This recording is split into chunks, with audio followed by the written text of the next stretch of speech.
প্রিয় দেশবাসী, আসসালামু আলাইকুম। আপনাদের সবার স্বতঃস্ফূর্ত অংশগ্রহণে একটি রক্তক্ষয়ী অভ্যুত্থানের মুখে খুনি হাসিনা দেশ ছেড়ে পালিয়েছে।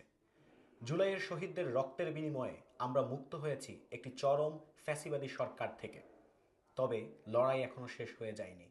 আমরা ভেঙেছি জুলুমশাহীর শেকল, কিন্তু এখন সময় গড়ার, ফ্যাসিবাদের অবশেষদের উৎখাত করতে এবং ধ্বংসস্তূপের মধ্যে কাঁদতে থাকা আমাদের প্রিয় জন্মভূমিকে নতুন করে গড়তে ছাত্র তরুণদের নেতৃত্বে আসতে যাচ্ছে নতুন রাজনৈতিক দল। তবে এই দলের উদ্যোক্তা হবেন আপনারা, টেকনাফ থেকে তেতুলিয়া, রূপসা থেকে পাথুরিয়া, গ্রাম থেকে শহর এবং রাজধানীর সর্বস্তরের জনগণ।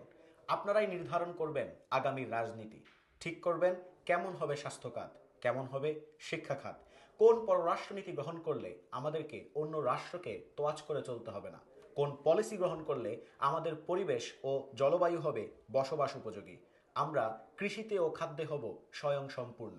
আপনাদের কাছ থেকে আমরা জানতে চাই আপনাদের রাজনীতি। আমরা কেবলমাত্র নির্দিষ্ট কিছু সংখ্যক মানুষের কণ্ঠস্বর হতে চাই না, আমরা হতে চাই সকল মানুষের, বাংলাদেশের সকল নাগরিকের কণ্ঠস্বর। বৈষম্য বিরোধী ছাত্র আন্দোলন এবং জাতীয় নাগরিক কমিটির উদ্যোগে ইতিমধ্যে অনলাইনে এবং অফলাইনে আপনাদের জনমত সংগ্রহ করা হচ্ছে।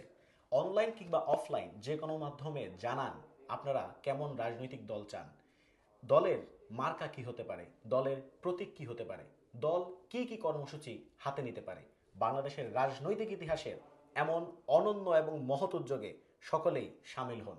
Let's rebuild Bangladesh.